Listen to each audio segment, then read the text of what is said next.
అరే నరసింహ, కోటికి ఎన్ని సున్నాలుంటాయిరా?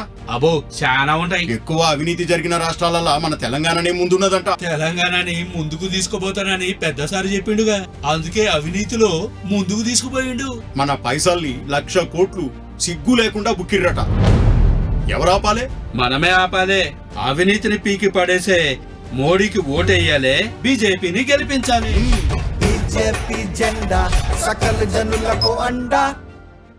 అరే మంచిగున్నవే, ఒక ఫోటో తీస్తా పట్టు. చక్కగా తీయు.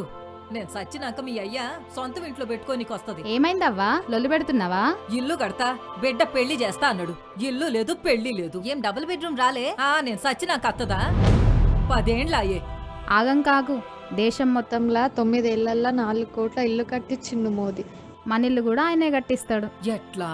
కమలం గుర్తుకే మన ఓటు. మోడీకే నా ఓటు. బీజేపీ జెండా సకల జనులకు అండా. నేను యువశక్తి యూట్యూబ్ ఛానల్ నుంచి వచ్చాను. తెలంగాణలో ఉద్యోగాలు మస్తు ఇచ్చిరంట కదా, మీకు వచ్చిందా? అందులో డౌటే లేదు. ఆడ బర్రెని అడుగుతున్నాడు చూడు, వాడు ఎంటెక్. మాకు వెనకాల గొర్రెని తీసుకోతుంది చూడు, వాడు ఎంఏ. జోకా? మా బతుకులే జోకులా. జాబులు లేవు, కష్టపడి పరీక్షలు రాస్తుంటే దగ్గరుండి పేపర్ లీకులు చేస్తున్నారు. మా ఏజ్ బార్ అయిన తర్వాత నోటిఫికేషన్లు ఇస్తున్నారు. No job, no hope. Hope కోసం, మీ లైఫ్ కోసం మరి మీరేం చేస్తారు? దేశమంతా ఉద్యోగాలు ఇప్పించిన మోడీకే ఓటేస్తాం. బీజేపీ జెండా సకల జనులకు అండా.